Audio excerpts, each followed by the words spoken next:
In the early morning hours of November 13th, 2022, while most of Moscow, Idaho slept through the darkness, a man walked into a house on King Road.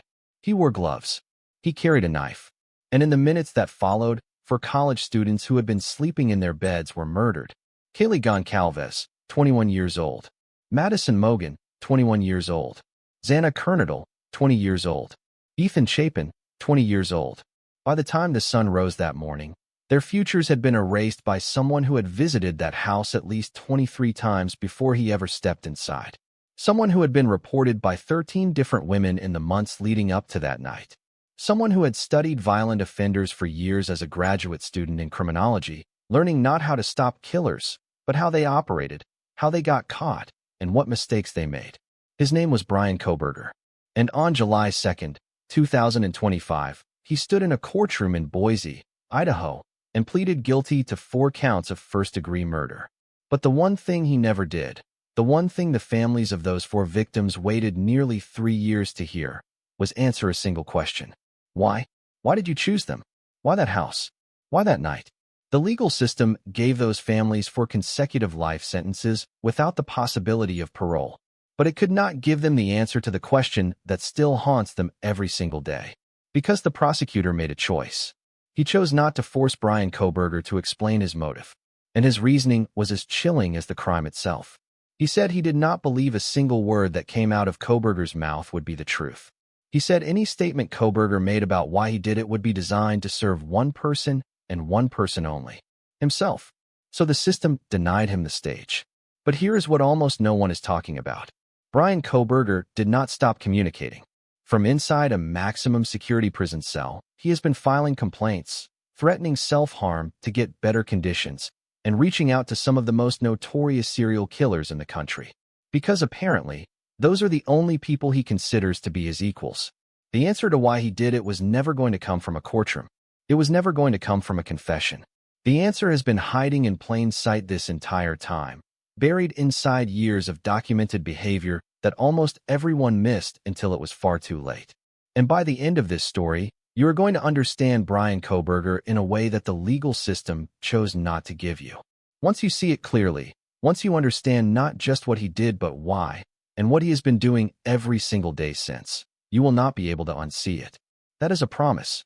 If this is the kind of deep investigation that goes beyond the headlines and into the documented truth, subscribe to the Dark Evidence Chronicles and turn on notifications so you never miss a case breakdown like this. And if you find value in this level of research, leave a like to help this story reach the people who need to understand what really happened. Let me establish something right now, and I need you to hold this thought through everything that follows. Bryan Kohberger was not invisible to the people around him. He was not some quiet, unremarkable figure that blended into the background of campus life at Washington State University. He was not a ghost that no one noticed until it was too late. He was seen. He was noticed. He made people deeply, profoundly uncomfortable. And those people said so, on the record, to the people whose job it was to do something about it. And almost nothing happened. Bryan Kohberger was a PhD student in criminology at Washington State University, one of the more respected programs in the country for that field of study. This was not a man who stumbled into the study of violent crime by accident. He had earned a bachelor's degree in psychology, then a master's degree in criminal justice. Then he was accepted into a doctoral program specifically focused on understanding the minds of people who commit violent offenses.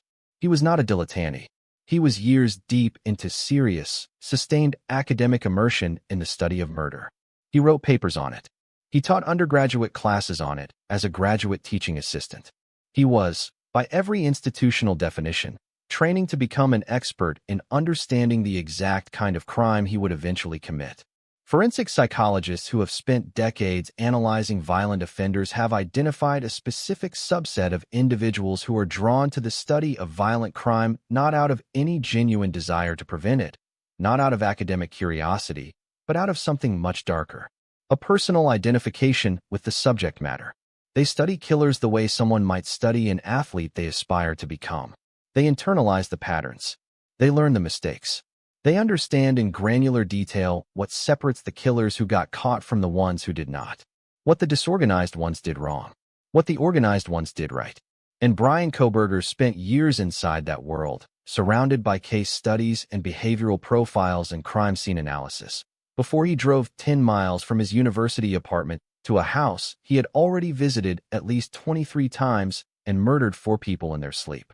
Between August and November of 2022, the months leading directly up to the murders, Washington State University's Office of Compliance and Civil Rights received at least 13 formal reports regarding Bryan Kohberger's behavior toward female students and staff. 13. These were not vague complaints about someone being awkward or socially uncomfortable. These were documented, institutional reports from multiple women describing specific, repeated, threatening behaviors. Students, graduate colleagues, faculty members, all of them filed formal complaints. And here's what they said. He was condescending and hostile, specifically toward women, in ways he was not toward men. He would physically block doorways when female students were working in offices, standing in the entrance so they could not leave without having to push past him. He stared at women repeatedly, intensely, in ways that made them afraid. Students described looking up during class and finding him, their teaching assistant, always watching them. He would time his exits from buildings to coincide with when female students were leaving, then follow them to their cars in the parking lot. He graded female students more harshly than he graded male students, and the disparity was noted by faculty who reviewed his work. His behavior became so well documented among the faculty that professors began physically inserting themselves between Kohberger and female students in hallways and common areas as a protective measure. One faculty member told her coworkers that she would not, under any circumstances, leave a female student alone in an office with him. She set up a secret emergency signal with that student.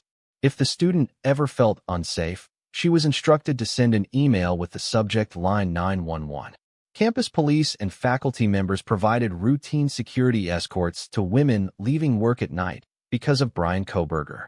Not because they thought he might do something, because they were genuinely afraid he would.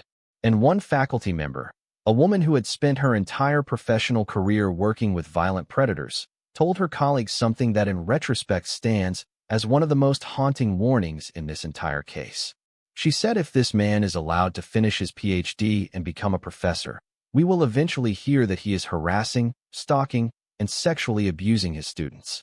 She was right about what he was. She was wrong only about the timeline. Washington State University responded to 13 formal complaints filed over the course of 3 months by placing Bryan Kohberger on a formal performance improvement plan on November 2, 2022, 11 days before the murders. According to reports from investigators and sources close to the case, Kohberger had a follow-up meeting tied to that performance plan on or around November 12, 2022, the day before the murders. And in the early morning hours of November 13th, Kaylee Goncalves, Madison Mogen, Xana Kernodle, and Ethan Chapin were dead. I want you to sit with that timeline for a moment. Not because I am saying the university caused what happened. That is not what I am saying. What I am saying is this. A man who had been formally reported by multiple women for behavior that made them fear for their safety. A man who had been documented, watched, managed, and placed under institutional oversight. That man committed 4 murders less than 2 weeks after the university's formal response, and just hours after a meeting where his behavior was discussed. The institution issued paperwork. He issued 4 death sentences. And to this day, not one official body has publicly explained why no one saw this coming when so many people clearly did. Here is a fact that I believe is one of the most important and most underreported details in the entire Bryan Kohberger case. He visited the area around the house on King Road, the house where Kaylee, Madison, Xana, and Ethan were murdered at least 23 times before the night of the killings. Not once, not twice, not a few times you could explain away as coincidence or proximity. 23 documented, confirmed visits over the weeks and months preceding November 13th. His cell phone data placed him in the immediate vicinity of that address again and again. Investigators pieced this surveillance pattern together through cell tower records, and it became one of the most damning pieces of evidence in the entire case. Not simply because it placed him near the scene, but because of what 23 visits tells you about the kind of person you are dealing with. This was not a spontaneous act. This was not a crime of passion. This was not a man who reached some kind of breaking point one night and made a terrible, impulsive decision in the heat of emotion. This was a man who planned, who surveilled, who returned to that location more than 24 times before he ever entered, who stood outside that house in the darkness, mentally choreographing what he intended to do, refining his approach, rehearsing the execution, and returning again and again to prepare himself. Retired law enforcement analysts and behavioral profilers who have reviewed this case noted something critical. They said this level of pre-operational surveillance is almost unheard of in a first-time violent offender. Most people who commit serious violence with no prior criminal history are what forensic experts call disorganized offenders. They act impulsively. They panic during the crime. They leave evidence everywhere because they are not thinking clearly. They make mistakes that make them relatively easy to identify and apprehend. Bryan Kohberger was the opposite in almost every measurable way. He was what analysts classify as an organized offender. Methodical, controlled, deliberate, calm under pressure. He wore gloves at the crime scene. He chose a knife as his weapon, and that choice carries profound psychological significance. A firearm creates distance between the killer and the victim. A knife does not. A knife requires physical proximity to it requires the killer to be present in the most visceral sense, to make a choice in every single moment to continue. It requires a level of psychological commitment and determination that most people, even people capable of extreme violence, simply cannot sustain. Bryan Kohberger sustained it across 4 victims in the same location on the same night. He left almost no physical evidence behind. The single mistake that ultimately led to his identification was a K-bar knife sheath that he dropped near one of the victims. That sheath contained a microscopic amount of his DNA. Investigators ran that DNA through genealogical databases, including GEDmatch and MyHeritage, which led them to a familial match and eventually directly to him. One dropped item in a crime scene that was otherwise executed with meticulous, almost forensic precision. But here is what those 23 visits reveal when we talk about motive. He was not just planning a crime. He was living inside the anticipation of it. He was returning to that house the way someone returns to something that completely occupies their mind, because it did. Because for weeks or possibly months before that night, what was going to happen inside that house was already real to him. It was already something he was building toward, mentally inhabiting, preparing himself to execute. And the most detailed investigative reporting on this case, particularly the work done by NBC Dateline, drawing on extensive law enforcement sourcing, suggests something even more chilling than the theory that Kohberger simply wanted to create maximum chaos. According to those reports, Bryan Kohberger most likely entered that house intending to target one specific person, Madison Mogen. But Kaylee Goncalves, who had recently moved out of the house, had come back that night to stay over and was sleeping in the same bed as Madison. He did not expect her to be there. Then Xana Kernadol, who was on the floor below, heard sounds of a struggle and came upstairs to see what was happening. Kohberger chased her back down to her room. Ethan Chapin, her boyfriend, was asleep in that room. He woke up. What happened inside that house did not unfold exactly as Bryan Kohberger had planned.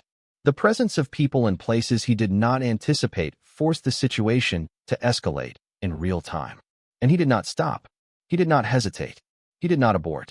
He kept going. That fact, far from suggesting disorganization or panic, makes the psychological profile even darker. Because it means he had obsessively surveilled that location 23 times, had planned this act in extraordinary detail, and when the situation deviated from his expectations, when variables appeared that he had not accounted for, he adapted and continued anyway. That is not someone who acted on a dark impulse in a moment of rage. That is someone who had made a decision so deep, so total, so psychologically final, that no surprise, no deviation, no human variable inside that house could reverse it. Before we continue deeper into the behavioral psychology that explains what really drove Bryan Kohberger to do this, I want to address something that does not get nearly enough attention in most coverage of this case. Those 23 visits are often treated as purely tactical, as though Kohberger was conducting operational surveillance the way someone might case a location for a robbery, mapping exits, learning routines, identifying vulnerabilities. But 23 visits is not a tactical number. Any serious, operationally focused individual could learn everything they needed to know about a residential location in 2, maybe 3 visits. You observe the comings and goings. You note the lighting. You identify points of entry. And then you stop, because every additional visit is another opportunity to be seen, to be remembered by a neighbor, to be caught on a camera, to leave a digital trail. 23 visits is not operational precision. It is psychological obsession. That is a man who could not stop returning, who was so completely consumed by what he had decided to do that the house on King Road had become a psychological anchor for his entire internal reality in the months before November 13th. He was not just preparing to commit a crime. He was inhabiting it. He was already there in his mind long before he physically walked through that door. And the fact that even after all of that surveillance, the crime scene still did not unfold exactly as he had envisioned, and he carried it through to completion anyway, tells you everything you need to know about the depth of his commitment. Let me take you back further, because understanding who Bryan Kohberger was before November 13th is essential to understanding why this happened. He did not arrive at Washington State University by chance. He had spent years pursuing a very specific academic path: bachelor's degree in psychology, master's degree in criminal justice, then acceptance into one of the country's more respected PhD programs in criminology. This was sustained, focused, deliberate immersion in the academic study of violent crime. He was not casually interested. He was building an expertise. He wrote research papers. He taught undergraduate classes as a teaching assistant. By every institutional measure, he was training to become a professional expert in understanding the minds of people who kill. And here is where the psychology becomes critical. Forensic psychologists and criminal behavioral analysts have identified a pattern that appears in certain individuals who pursue careers in the study of violence. There is a subset of people who are drawn to this field not out of a desire to prevent crime, not out of genuine academic curiosity, but out of personal identification with the subject matter. They do not study killers to stop them. They study killers because they see themselves in that role. They internalize the case studies. They learn from the mistakes of those who were caught. They absorb, in meticulous detail, the difference between organized and disorganized offenders, between those who left evidence trails and those who nearly got away with it. And in doing so, they are not learning to be criminologists. They are learning to be better criminals. Bryan Kohberger spent years in that academic environment. And then he drove 10 miles from his graduate student apartment at Washington State University to a house in Moscow, Idaho that he had visited at least 23 times and committed 4 murders that he clearly believed he had planned carefully enough to survive. He wore gloves. He controlled the scene. He left almost nothing behind. After the killings, he drove back to his apartment. He returned to his classes. He went about his routine. He eventually drove across the country with his father to Pennsylvania for the holidays, calm and controlled, acting as though nothing had happened. And when investigators placed him under surveillance at his parents' house in Pennsylvania in the days before his arrest, they observed him walking outside multiple times wearing surgical gloves and placing trash bags into a neighbor's garbage bin rather than his own family's trash. That is evidence disposal. Calculated. Methodical. Right up until the moment law enforcement took him into custody. He was not panicking. He was managing the aftermath exactly the way someone would if they had spent years studying how killers get caught and were determined to stay ahead of the investigation. Now layer that on top of the timeline at Washington State University. Between August and November of 2022, while he was making those 23 visits to the house on King Road, women were filing formal institutional complaints about his behavior. 13 separate reports describing specific threatening actions. The following: the doorway blocking, the staring, the grading disparities, the need for security escorts, the emergency email signals. And the institutional response to all of that documentation was a performance improvement plan and 2 meetings. Here is what I want you to understand about that sequence. You have a man who is academically immersed in the study of violent crime and the psychology of killers. A man who is simultaneously conducting extensive surveillance on a specific residential target.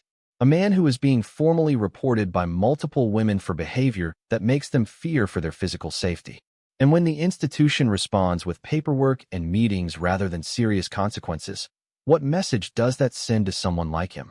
It tells him that his behavior, however documented, however threatening, however clearly alarming to the people around him, does not actually result in meaningful accountability. For a man who already believed himself to be operating on a level above ordinary people, that institutional response was not a warning. It was confirmation. On July 2, 2025, Bryan Kohberger stood in a courtroom in Boise, Idaho, and pleaded guilty to 4 counts of first-degree murder and 1 count of felony burglary. On July 23, 2025, he was sentenced to 4 consecutive life sentences without the possibility of parole, plus an additional 10 years for the burglary charge. He will die in prison, and he offered virtually nothing in terms of explanation. No statement of remorse. No acknowledgement directed at the families who had waited almost 3 years through an arrest, an extradition, endless pretrial hearings, motions, delays, and legal procedures, all in the hope of hearing some version of an answer to the question that haunted them. Why? The plea agreement could have included a requirement that Bryan Kohberger provide a statement explaining his motive. That option absolutely existed. Prosecutors had enormous leverage. The death penalty was on the table. They had DNA evidence. They had cell phone location data. They had surveillance footage. They had genealogical matches. The evidence against him was, by nearly every legal assessment, overwhelming. But lead prosecutor Bill Thompson made a very deliberate decision not to require any kind of motive statement from Kohberger as part of the plea deal.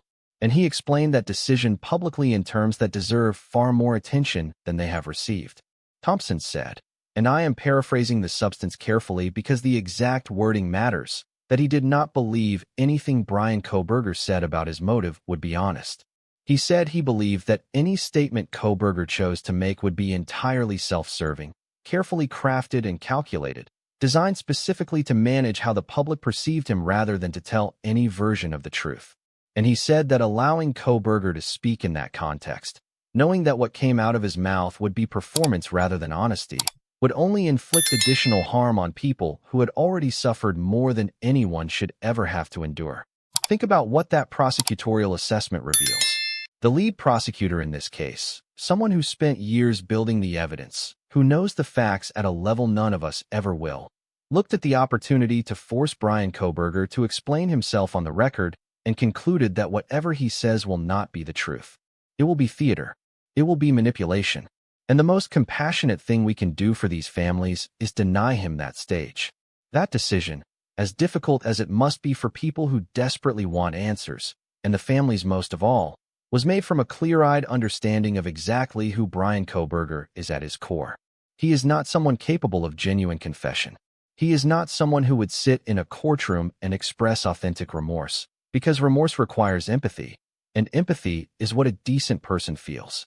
He is someone who performs, who calculates, who shapes every single interaction to serve his own image of himself. The prosecutor refused to give him that opportunity. But here is the part of this story that most coverage has completely missed. Bryan Kohberger's silence in that courtroom was not the end of his communication. It was just the end of the formal, legally supervised part.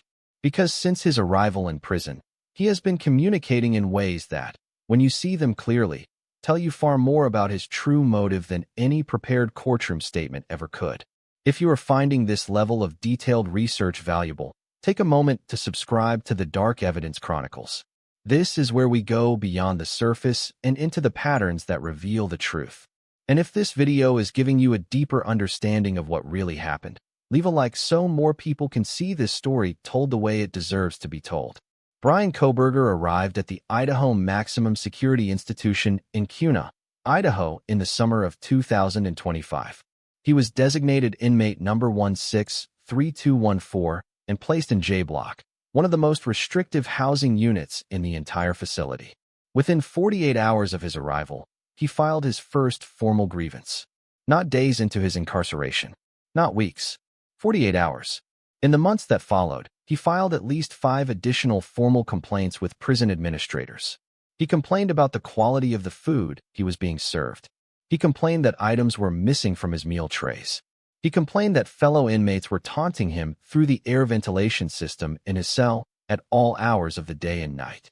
He filed reports claiming he had received threats from other prisoners. And then he did something that caused prison officials to take immediate action. He threatened to harm himself if they did not transfer him out of J Block to a different housing unit. But the specific wording and context of that threat matters enormously. He did not say he was experiencing a mental health crisis. He did not ask for psychological support or counseling. He said, explicitly, "Transfer me out of this unit or I will hurt myself." It was a conditional threat, a piece of leverage. Retired homicide detective Chris McDonough, who now serves as director of the Cold Case Foundation and maintains sources inside the Idaho correctional system, assessed that threat publicly. His evaluation was direct. He said it looked far more like a manipulation tactic than a genuine mental health emergency. His exact words, and I think they are worth sitting with, were that Kohberger's threat resembled a toddler throwing a tantrum to get moved into a better living situation. Now, I want to be absolutely clear. Any threat of self-harm in a correctional environment has to be taken seriously by staff, and it was. That is the correct and necessary protocol. But the pattern surrounding that threat, the rapid-fire filing of grievances, the escalating demands, the self-harm warning attached to a specific request for preferential treatment, that is not the behavioral pattern of someone in genuine psychological crisis. That is the pattern of someone who has always believed that systems can be worked, manipulated, bent to accommodate what he wants. He tried it at Washington State University. Multiple women filed complaints about his threatening behavior, and the institution responded with a performance improvement plan. The system bent. Now he is trying the exact same approach in a maximum security prison, filing complaint after complaint, threatening self-harm as a bargaining chip, demanding better conditions, better food, a better cell. The fundamental belief has not changed. Only the institution has.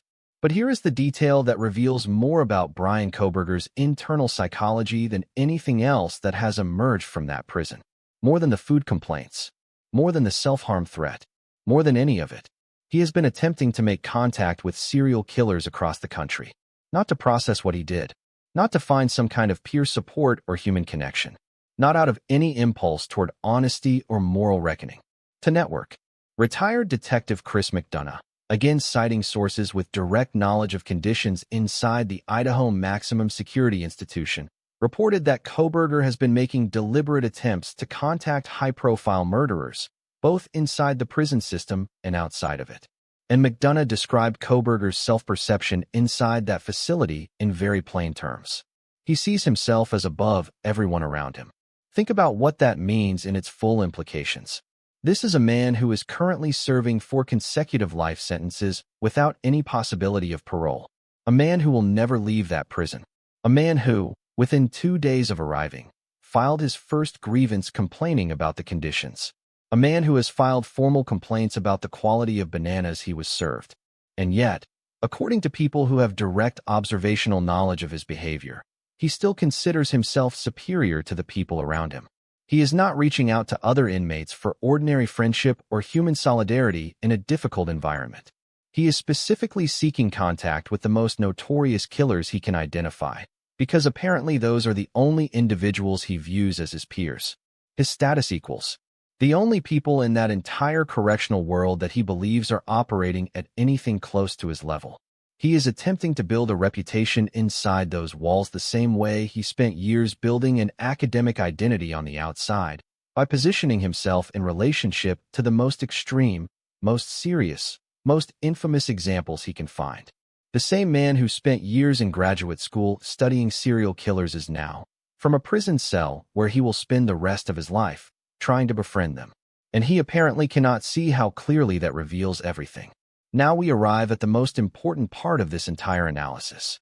This is where we take everything that is documented, everything that exists in the verified public record, and we synthesize it into a coherent answer to the question that has never been officially answered. Why did Bryan Kohberger do this? This is behavioral analysis built entirely on facts. Not speculation, not dramatization, documented facts. The first element is grandiosity. Every single data point we have about Bryan Kohberger, across every observable phase of his life that we can examine, points to a man with a deeply pathological belief in his own superiority. He was condescending and hostile specifically toward women in an academic setting, not because he was stressed or having difficulty adjusting, but because he genuinely appears to have believed they were beneath him. he views himself, even now, as above the general population of a maximum security prison. He is reaching out to serial killers not because he relates to them on any human emotional level, but because he has apparently decided they are the only people in his current world who exist at his tier. This is not ordinary arrogance. This is not garden-variety narcissism. This is a specific, pervasive, pathological psychological orientation that forensic experts have identified across multiple high-profile violent offenders throughout modern criminal history. It is a belief that you are special, that you are exceptional, that ordinary rules, the rules that govern how other people behave and what consequences they face, simply do not apply to you. The second element is documented contempt specifically toward women. This is not inferred. This is not speculated. This is documented institutional fact.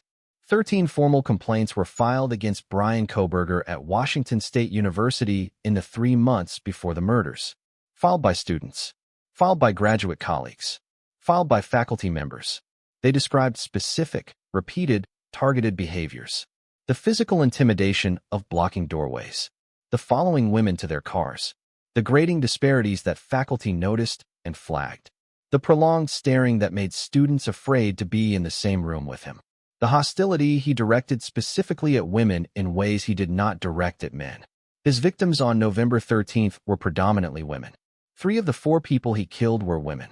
And his documented pre-crime behavior showed a concentrated, sustained pattern of antagonism toward women, particularly women in positions of relative institutional power or authority over him. Students he was supposed to be teaching. A university compliance system that was holding him accountable. He resented it. The formal complaints were filed starting in August of 2022. They continued through September, October, and into November. And across those exact same months, he was visiting the house on King Road over and over and over again. These 2 tracks, the escalating complaints at the university and the obsessive surveillance of the target location, were running in parallel. Simultaneously, the third element is the need for performance, for authorship. This is the component that keeps appearing in every part of Bryan Kohberger's story, and it is the element that most directly connects to his motive. He did not choose the simplest possible target. He did not select a victim of opportunity in a location that would be easy to access and easy to escape. He identified a specific person, according to the best investigative reporting available, in a specific house, and he spent months preparing to act on that fixation. And when the situation inside that house deviated from what he expected, when additional people were present, when sounds carried between floors, when decisions had to be made in real time under pressure, the scene escalated far beyond what he had likely planned. And he continued. He did not stop. He did not flee. He adapted and finished. That fact, that even when reality did not match his internal script, he kept going, is one of the most psychologically significant details in this case. It is the difference between someone who acts on a dark impulse and someone who has made a decision so total, so psychologically committed, that no deviation, no surprise, no unexpected human presence in that house could reverse it. This was not about rage in a moment. This was about authorship, about creating something, about executing a plan that reflected the image he had of himself. And the fourth element is the trigger. The performance improvement plan issued on November 2nd. The follow-up meeting that occurred, according to reports, in the days immediately before the murders. Now, I want to be very precise here. We cannot state with absolute documentary certainty, based solely on publicly available records, that a specific meeting on November 12th was the direct immediate trigger for what happened in the early hours of November 13th. But the proximity between those institutional disciplinary proceedings and the murders is a matter of public record. The timeline is documented. And when you place that timeline alongside the 23 prior visits to the house, the months of escalating contempt toward women, the years of academic obsession with organized killers, the picture that forms is of a man who had been moving towards something for a very long time. And at some point in that final narrow window of days, he crossed the line from surveillance into action. Something shifted him from watching to executing. We may never know the exact moment or the precise thought that finalized that decision. But for people who had absolutely nothing to do with any of the complaints, any of the university proceedings, any of his academic frustrations, were inside that house when it happened. And they paid with their lives. I want to slow down here, because in everything we have examined, the psychology, the behavioral patterns, the prison conduct, the motive framework, it is very easy to lose sight of the people who are actually at the center of this entire story. Kaylee Goncalves was 21 years old. Madison Mogen was 21 years old. Xana Kernodle was 20 years old. Ethan Chapin was 20 years old. They were not characters in a crime narrative. They were not variables in someone's psychological experiment. They were not abstract victims in a case study. They were human beings. They were people with families who loved them, with friends who depended on them, with futures that were supposed to unfold over decades, careers they were supposed to build, relationships they were supposed to have, children they might have raised, lives that mattered. And all of that was stolen from them in the early hours of a November morning by a man who had spent 23 visits preparing, who had spent years studying killers, who had spent months building contempt for the people around him, and who decided that his need to prove something to himself, his need to author something, his need to become one of the people he had studied, was worth more than their lives. Their family sat in that courtroom on July 23, 2025. They watched Bryan Kohberger receive 4 consecutive life sentences. And then they watched him offer them nothing. No explanation. No acknowledgement. No moment where he looked in their direction and gave them even the pretense of an answer. The judge read the sentence. Count 1, burglary, 10 years fixed with 0 indeterminate time, plus a $50,000 fine. Count 2, first-degree murder of Madison Mogen, fixed term of life imprisonment without the possibility of parole, $50,000 fine, $5,000 civil penalty payable to the family. Count 3, first-degree murder of Kaylee Goncalves, fixed term of life imprisonment without the possibility of parole, $50,000 fine, $5,000 civil penalty payable to the family. Count 4, first-degree murder of Xana Kernodle, same sentence. Count 5, first-degree murder of Ethan Chapin, same sentence. 4 consecutive life terms. No possibility of ever walking free.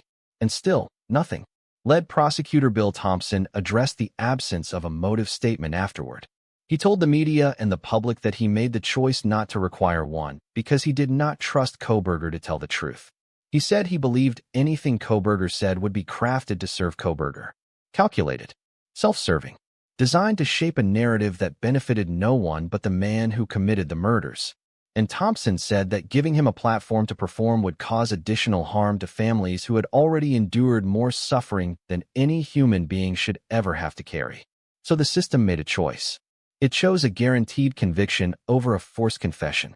It chose 4 life sentences and absolute finality over the risk of a trial that might give Bryan Kohberger exactly what he wanted. A stage, an audience, a chance to perform.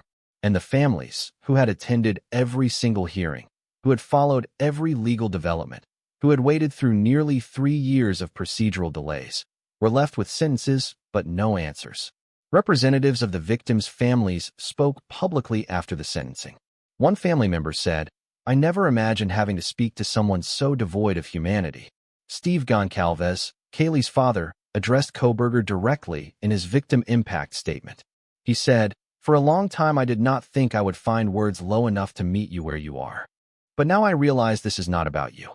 It is about what you have done to me, and I need you to hear it. When you murdered my daughter, Kaylee Goncalves, you did not just take her life. You shattered others. You attacked what you could never be. And in doing so, you left a trail of devastation far beyond that house. You stole my peace. You have altered my every waking moment, every sleepless night, the way I view the world, people, safety, trust. It has all been changed by your cruelty. I no longer recognize parts of myself. Joy is harder to find. Laughter feels foreign. The world moves forward, but I am suspended in a place of sorrow and rage. You have taken from me something that can never be restored." The families said, publicly and repeatedly, that they desperately wanted to know why. They said that need for understanding does not disappear just because the legal process concludes. It does not go away because a judge pronounces a sentence. That wound, the question of why, remains open. And Bryan Kohberger is sitting in a cell at the Idaho Maximum Security Institution, filing complaints about the food, attempting to make contact with serial killers across the country, still viewing himself as superior to everyone around him. The families of Kaylee Goncalves, Madison Mogen, Xana Kernodle, and Ethan Chapin are carrying a silence that no sentence, no matter how severe, can ever fill. That contrast is not incidental to this story. That contrast is not a footnote. That contrast is central to what this case actually is. We began with a question. Why? Why those four? Why that house? Why that night? I told you the answer was hiding in plain sight, in the documented behavioral record that exists across years of Bryan Kohberger's life, both before the murders and after. So let me give you that answer. Not the answer he would ever say out loud in a courtroom. Not the answer any official will ever confirm in a press release. But the answer that his entire documented record points toward, clearly and consistently. Bryan Kohberger killed 4 people because he had decided to stop studying the exceptional ones and become one himself. He had spent years academically immersed in the world of organized, methodical, calculated violent offenders. The killers who planned meticulously, who executed with precision, who left investigators searching for answers for years. He had studied their methods in exhaustive detail. He had analyzed their mistakes. He had examined their psychology. And he had, by every behavioral indication we can observe, identified with them in ways that went far beyond academic curiosity. Somewhere in the months leading up to November 13, 2022, amid the escalating complaints from women who were filing formal reports about his behavior, amid the institutional response that amounted to paperwork and meetings with no serious consequences, amid the repeated surveillance trips to a house he had visited more than 20 times, he made a decision. He would stop being the person who studied it and become the person who did it. He would author something complex, something that required the kind of planning and flawless execution that most people could never sustain. Something that would place him, in his own internal accounting, in the category of people he had spent years researching. The choice of that specific house after 23 visits was not random. He had fixated on a target. He had selected a location. And he had spent months preparing to act. The fact that the crime escalated when he discovered people present who were not supposed to be there. The fact that the scene deviated from whatever scenario he had mentally rehearsed. And the fact that he continued without hesitation tells you exactly what kind of decision this was. It was total. It was final. It had been made long before he walked through that door. He was not acting on impulse. He was authoring something he intended to be studied, crafting it the way you craft something you believe will be remembered. And his behavior inside prison confirms that this assessment is accurate. He is reaching out to serial killers not because he is confused or remorseful or searching for meaning. He is reaching out to them because those are the people he has decided he belongs with. Because even now, serving 4 consecutive life sentences in a maximum security facility with no possibility of ever being released, the hierarchy he cares about, the only social structure that matters to him, is the one he believes he has earned a place in.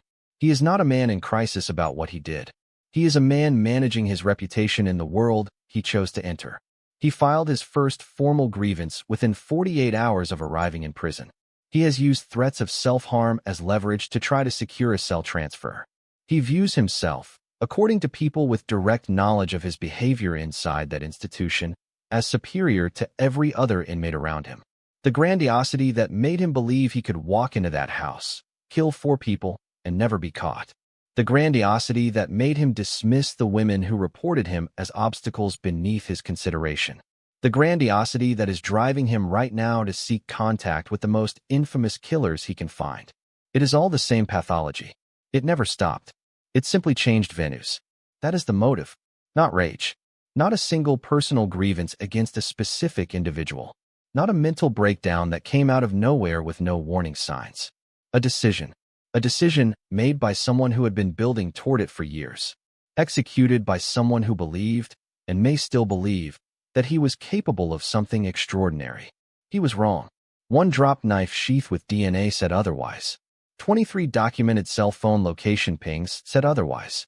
Genealogical database technology said otherwise. A meticulous investigation by Idaho State Police said otherwise. But the belief that drove him into that house, you can find it in every complaint he files from his prison cell. You can find it in every attempt he makes to contact a serial killer somewhere in this country.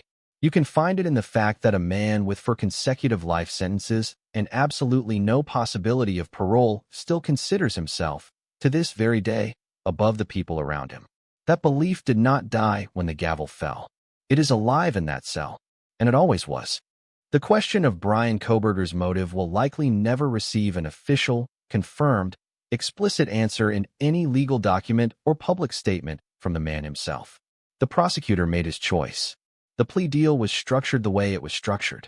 The trial that might have forced more of this into the public record never happened. But the record that does exist, the 13 formal complaints from women at Washington State University, the 23 visits, the performance improvement plan, the faculty members who had to escort women to their cars because of him, the meticulous execution of the crime, the DNA recovered from the knife sheath, the prison behavior, the attempts to contact serial killers, the endless grievances, the self-harm threats used as bargaining leverage, the documented belief that he is superior to everyone in his environment. That record is a motive, not the clean, single-sentence motive that most true crime coverage delivers in a neat package. A motive that looks like years of contempt reaching a psychological threshold. A motive that looks like a man who studied violence academically until he decided to commit it personally. A motive that looks like grandiosity so total, so untreated, so enabled by institutional failures to intervene, that it became lethal. He studied killers for years. He became one. And now, from inside a maximum security prison, he is trying to position himself among them as though that is the peer group he has earned entry into. And he still, apparently, sees absolutely nothing wrong with any of that. Kaylee Goncalves, Madison Mogen, Xana Kernodle, and Ethan Chapin deserve futures. They deserve to grow older. They deserved careers and love and families and all the ordinary beautiful things that make a life worth living. They deserved answers. Their families deserved more than the empty silence of a man who spent 3 years calculating exactly how to give them nothing. The system gave those families for consecutive life sentences without parole. It gave them the guarantee that Bryan Kohberger will never walk free. It could not give them the one thing they needed most. The why. And that inability, as much as anything else, is the tragedy that does not end when the courtroom empties and the cameras turn off. If this investigation gave you a deeper and more honest understanding of who Bryan Kohberger actually is, if it helped you see the patterns that were hiding in plain sight, then share this video. Leave a comment with your thoughts, because this community consistently has some of the most insightful, thoughtful analysis of cases like this that I have seen anywhere. And if there is a specific angle of this case you want me to dig into next, the institutional failures at the university level, the genealogical DNA technology that led to his identification, the complete psychological profile built from documented evidence, tell me in the comments. Subscribe to the Dark Evidence Chronicles if you want this level of research and depth on the cases that matter. Not surface coverage. Not just timelines you have heard 20 times before. The real questions. The ones without easy answers. The truth told without shortcuts. Because that is what separates content that gets watched once from content that gets shared, revisited, remembered, and trusted. Kaylee Goncalves, Madison Mogen, Xana Kernodle, Ethan Chapin. Say their names. Remember who this story is really about. And understand that the question of why, the question their families will carry for the rest of their lives, has an answer. It was just never going to come from the man who took everything from them. It was always going to come from the record he left behind. And that record tells us everything we need to know.